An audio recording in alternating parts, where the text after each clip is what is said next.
What's up, witches? It's Luna here with a reading of the full moon chart for July 13th, 2022. This moon occurs at 2:37 p.m. in the Eastern Daylight Time Zone. So here, let's look down at the bottom at our element and modes graphs, because you can do a reading just with that. And we can see with the elements, water is outstanding, with earth coming up behind. And then we really have a shortfall in fire and air. So we have the feminine, so-called feminine elements that are really standing out here, with emotions first, followed a little bit by practicality, or close behind by practicality, by material considerations. And then the modes, we've got cardinal and fixed, like neck and neck, as hot as they can get, with mutable way far behind. So we can see here from the elements, our passion is kind of on the back burner for now, and the last thing we're doing is really thinking things through logically. We are reacting, so this is going to be a very emotionally reactive full moon, and it's good to be aware of that. I mean, it's great that Earth comes up behind because there are practical considerations, but with emotions sticking way out front, it just says we can be very, very reactive, and we need to be aware of it and do the old count to 10 thing before we decide to act. That Earth does slow us down a bit, fortunately. So does fixity, but cardinal is right up there with it, and cardinal is extremely reactive. So hot button time. We don't have a chart signature because cardinal and fixed are equal, but cardinal water is Cancer, fixed water is Scorpio. These are the outstanding energies, and you get the idea. The shortfall here is mutable, and which means less adaptability, less ability to change your mind, to adapt, to be versatile. So be aware of that as well when you find yourself digging in. Now, the good part of cardinal and fixed is it says we can initiate. Cardinal is initiative and starting things, kicking things off, having the passion for a new project. Fixed is seeing that project through to the very end, sticking with it, having discipline about it. And Earth gives us discipline as well. So it's a really great full moon to kick something off.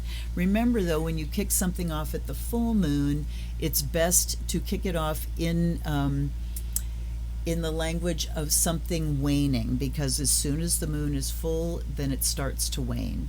So you can look at what you want to bring to culmination here, and then think about, after the full moon, what you would like to see waning. As the light wanes, so does blah, blah, blah. So for instance, if you're looking at, I really need a new job, and you want to kick that off at the full moon, think about, I want to see my insecurity waning. I want to see my lack of income waning, all of these things waning. So you can adjust your thinking around something to take advantage of the energies that are already there. But we're going to be stubborn, we're going to be reactive and stubborn, with the emotions sticking way out front. So great time to stay home, y'all, and stay away from alcohol. Okay, now let's look at the planets. Of course, the Sun-Moon opposition. Sun in Cancer, which means the moon is in Capricorn. And this is also a help, because moon in Capricorn is, it's reactive, but it's kind of not flaming. With moon in Capricorn, you tend to restrict your emotions and take responsibility for them. It's still about the freedom of emotional expression here with Cancer Capricorn. Expression versus responsibility, and that's our balance. But the moon in Capricorn can also make us tend to the negative side of things, interpreting our emotions in a negative light. So be aware of that too when we're being very reactive. How can I see this in a different way? How can I bring a positive light to this reaction that I'm having in this situation? And as soon as you go there, then you can say, what can I do to turn this into a positive situation? What's my call to action? What action am I being called to by this emotional reaction? Okay, just bringing awareness to the emotions. We have, they're giving us a Mercury moon opposition that's going to be waning by the time of the full moon, but we are coming, we will be coming off of that, and that's just feelings versus logic. And with Mercury in Cancer, there's not a lot of logic to be had. Everything that you're feeling is affecting your thoughts. Then the other red lines we have, Pluto at 27 degrees is far too far ahead of the Sun and Moon at 21 to be either conjunct or opposite. But we've got the Moon coming up, within a matter of like 3 hours, the Moon will be conjuncting Pluto. So I guess we will consider it. It just really gives us a lot of intensity and a lot of oomph and this kind of do or die feeling. So when you have these emotional reactions, and the Moon in Capricorn also says, I have to use this somehow. I have to, what can I do with this emotional reaction? And you throw Pluto in there, it's like do or die, an inevitability of I must do something with this or I'll die, or, I'm going to do this regardless of how far I have to go. So beware, beware, beware. There certainly is a lot of intense emotional energy to be had. Use that in your spell work. This is why ritual is so wonderful. You go into ritual in your safe place in the midst of all these really intense energies, and boy, does it give you some power to work with. That's what we do with this, instead of like splashing it all over everybody else. Now in this chart, we are showing a T-square here, and the Moon is also separating, so applying and separating. The strong lines show when an aspect is coming into exact position, and the dotted lines are when it is passing away. Of course, applying aspects are more powerful than dissipating or separating aspects. So the Moon, even though it is in a separating aspect with Chiron, and Mercury is separating as well, just a couple hours before, the Moon would have been applying. So, this is energy that's kind of dissipating. It's still a T-square. And it's a cardinal T-square that makes us, guess what? Reactive. Reactive mentally, reactive emotionally, and they are squaring Chiron, which means it's the woundedness. It's our unhealed wounds, or even our healed wounds that allow us to be triggered. Chiron in Aries right now talks about we're really ready to, fight for the sake of our woundedness, fight for the injustices that were done to us. And even if you have a healed wound, when everything is hammering at it, it can become sensitive again. And it's always possible to pick the scab and re-wound an old wound. Always possible. So we're very ouchy. We're very wounded with the things that are going on in our culture, and it's reflected in this chart. I also want to mention the symmetry of this chart. We've seen so many symmetrical charts for the new and full moons over the past 7 months, 8 months, and even though I haven't done charts for a couple of months here, the symmetry is there, or back. I don't know which. Let's look at the trines let's look at the square. So we do have Mercury squaring Chiron, so we really need to be aware of our reactive thoughts around our woundedness, and we need to be aware of our negative feelings that we are generating through those emotional thoughts, and how these things can be re-triggering us. Taking responsibility. Moon in Capricorn, take responsibility for those emotions. How do we trigger and re-trigger and re-wound and re-traumatize ourselves? Okay, another square we have is, I'm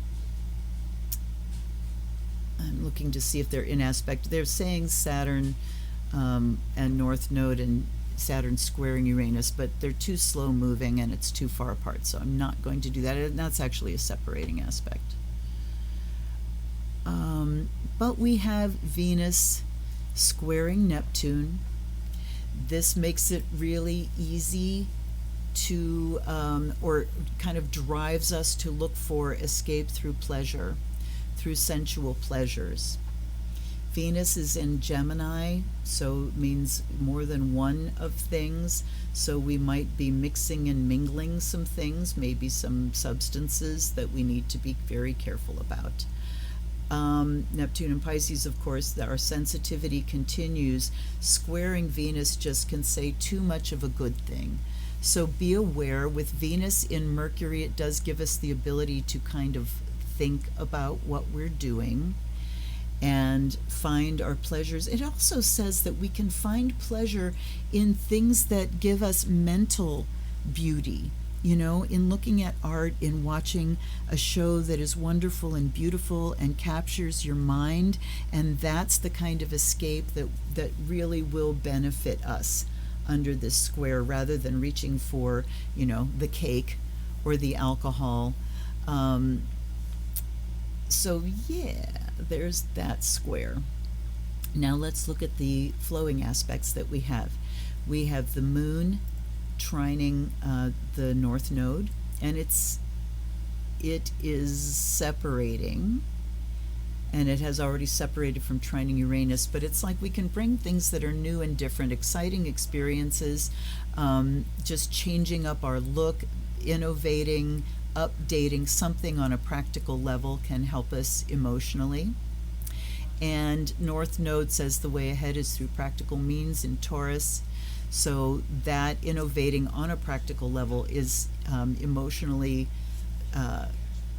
it brings us emotional ease and also gives us a path forward. Then we have Pluto sextiling Neptune, and that is, well, Neptune's retrograde, so it's separating.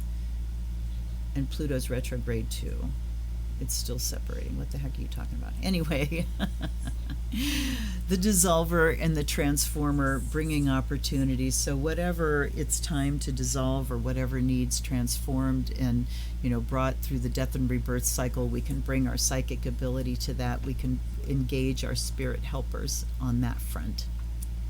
We have the sun that is trining Neptune. That's an applying aspect. Sun-Neptune trine just really gives us spiritual access. We can identify with spirit. We can feel a lot of supportive energy coming in. We feel very attuned and also very inspired and creative. So this would be an excellent time to channel your emotional energy through some kind of artwork, to express yourself through this channeled artwork. And sometimes it's really fun to do. I always have big sketch pads, but I used to take it and just get really into a deep trance state and just start channeling, and I would draw things and write things, and then it was really fun to look at later. So this would be a wonderful activity to do now when we're so reactive and looking for an escape and looking for how to deal with our feelings.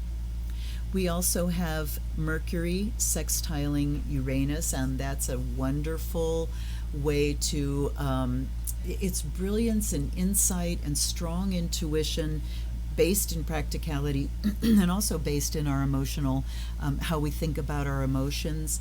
So opportunities are here as well. The only thing I didn't talk about is this Saturn-Sun in conjunct, and that is applying because the Sun is moving towards a retrograding Saturn.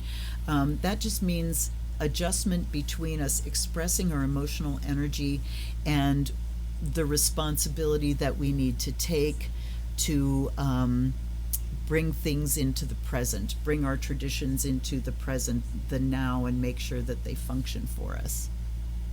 We have one planet here that is hanging out all unaspected. Actually, we have two, and those are Mars and Jupiter. They're showing a little line between Jupiter and Chiron, and I have no flippin' idea why that is, but I'm not going to consider it. Maybe it's because it's applying to a conjunction, but it's still 8 degrees off, a ways off. So Jupiter unaspected just is what it says. You see no lines, there are no aspects, and that planet, it doesn't mean that, you know, it's less important. In fact, it can make it stand out because its energies become unadulterated. Its energies are much more pure, and unaffected by other things. So Mars being unaffected by the other planets just says that we can apply our energy, our motivation on a practical level, and it's not going to get short-circuited by our feelings, right? The aspects to all the other planets that talk to us about our feelings, there's a lot of busyness going on there that's going to take your attention. Those squares are going to grab your attention before, little old aspected Mars. But if you know about this, you can use it. It's not going to get your attention. You have to go to it. So know that Mars has some very practical motivation and active energy available during this full moon. Then unaspected Jupiter is an expansion of that motivation. It is ruled by that unaspected Mars. So man, we can really get going on something big here. Great time to kick something off that's big and that requires expanded, practical, applied motivation and energy. Okay. Well, I hope that was useful to you. If it was, please comment below. If you have some things that I've seen or you've seen that I haven't, I love to have your input. If you haven't subscribed to my channel, please do, and hit that like button on your way out. I will see you next time around. Until then, this is Luna. Blessed be.